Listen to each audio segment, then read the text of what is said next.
Hey there, hopefuls! It's Melissa. Thank you for tuning in to the Hopeful Simplicity podcast. Throughout these episodes, we're going to talk about common organizing questions and situations. I cannot wait to help you simplify, sort, and sustain your organized and less stressed life. So let's jump right in. Today's 15-minute find is taking us into the kitchen. Like with like in the dishes can be one of two ways. Do you keep the same size together? Do you keep the same style together? Like, do you keep all the plates stacked up together, or do you keep the big plates here and the little plates there? Today we're going to look at sorting our tabletop section, mostly the dishes, so the plates, bowls, cups. I want you to think about what works best for you, how you need to do it in your prime real estate. The prime real estate is going to be our eye level go-to reach spot. For us, it used to be the plates, the big plates, and the bowls were on the prime real estate shelf. That got switched when I worked in the space, and now it's the cups and the plates because we use bowls less often. So we did it by frequency of use, and then that was sorted like with like. Maybe you keep all the plates on one shelf, all the bowls on another shelf, and the cups on another, or side by side with frequency of use. But that's what you're going to focus on today, putting like with like when sorting your dishes spot. Now set those timers and tune in as we talk about today's organizing topic. Today's topic is brought to you by the Organizing Style Quiz. Personal organizing styles can vary from person to person and space to space. Determining your style for success is the first step towards simplifying, sorting, and sustaining an organized life. Grab your complimentary quiz online today. I remember when I bought my first house. I was so excited. It was a major stepping point for us. And I had bought my first house. It was a year after I'd split from my son's dad. And it was always on the to-do list, but I never thought it would happen. And then it happened. And, you get rushed, with all the excitement and the unknown and the chaos and the, wow, I did thatness. But then I remember being in the kitchen and lacking the ability to move. I was completely frozen. And it was clutter impacting my ability to make a decision. Have you ever had that? Has clutter ever impacted you from making a decision? It might not be super dramatic. Like I was in the kitchen and there were boxes. To me, it felt like there were boxes everywhere. Honestly, I can't remember. There probably weren't that many because it wasn't a huge space. But for me, the clutter, the boxes, the visual overwhelm that set in was a major kind of moment, Like I was so impacted by that clutter in my brain. It was clutter and chaos. I didn't even know where to start, Could not make the simple decision of open a box and put something away.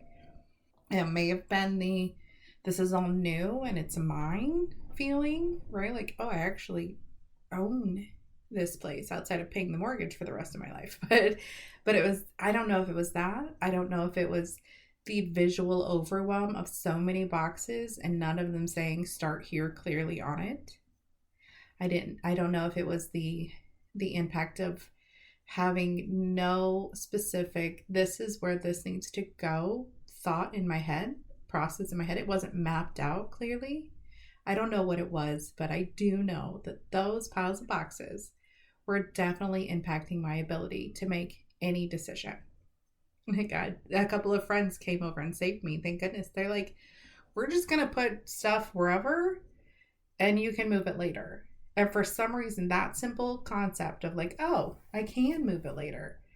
Let me unpack the rest of the house. That was just the starting point. I guess I needed someone else to start because my decision ability was frozen.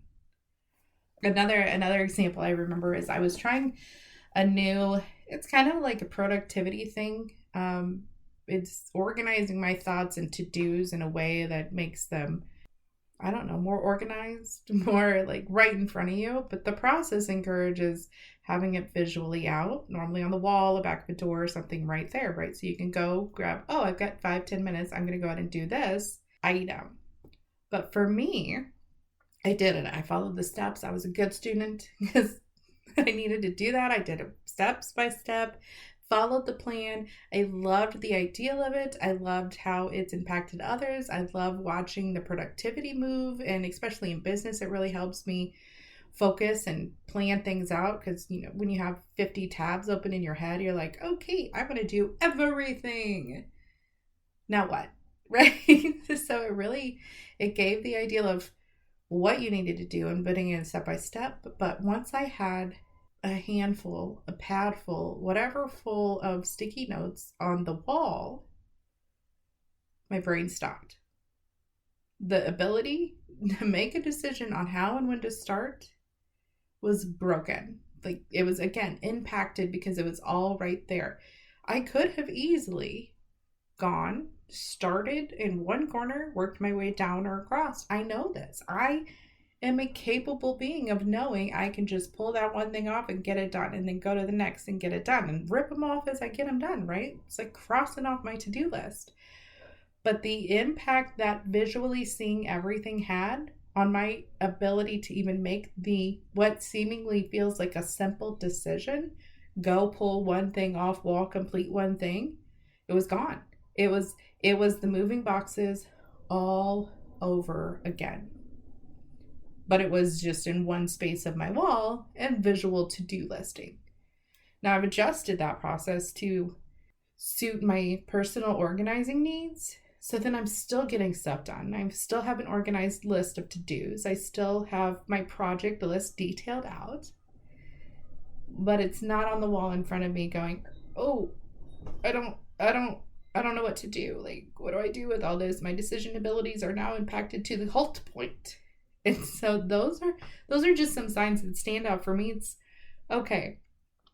I know I don't have a lot of clutter, but even a simple process can make an impact on my ability to form a decision if it goes against my natural organizing programming, because I'm very non-visual in 90% of the spaces.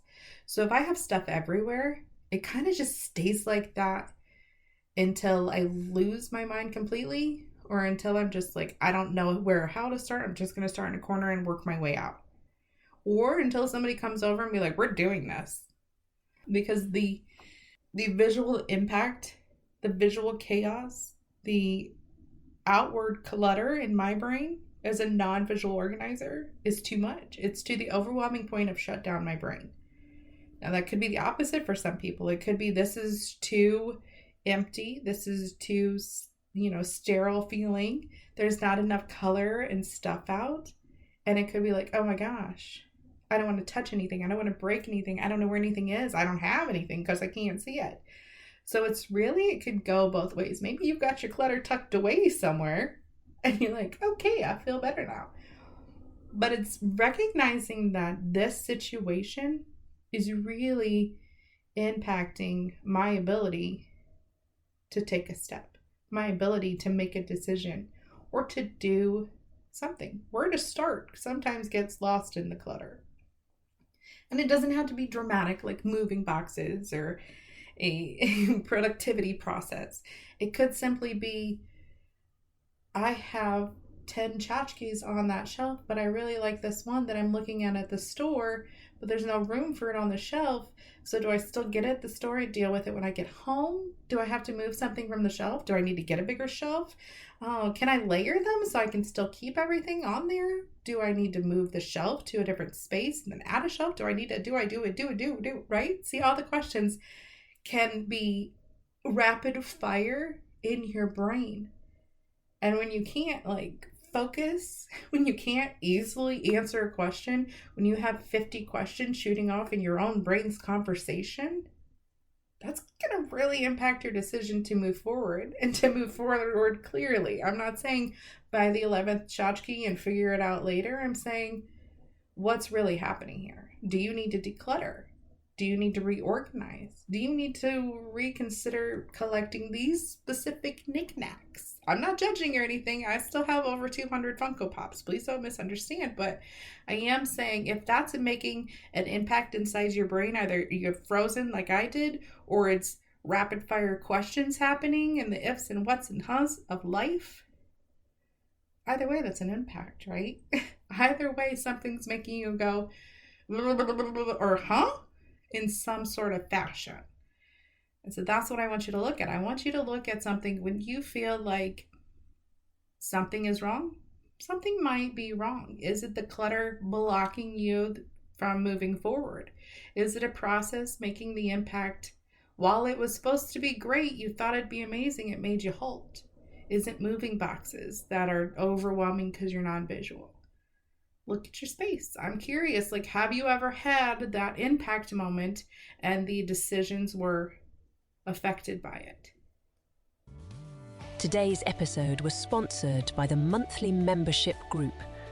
Are you looking for guidance along your organising journey? Ready to get some answers to your organisation questions? Or even just looking for some accountability in achieving your goals? The monthly membership group can help with all of that and more. To see if the group is the right fit for you, find details and clips at hopefulsimplicity.com. And that's it for today. Be sure to subscribe, like, and share this with all of your favorite friends. And until next time, stay hopeful.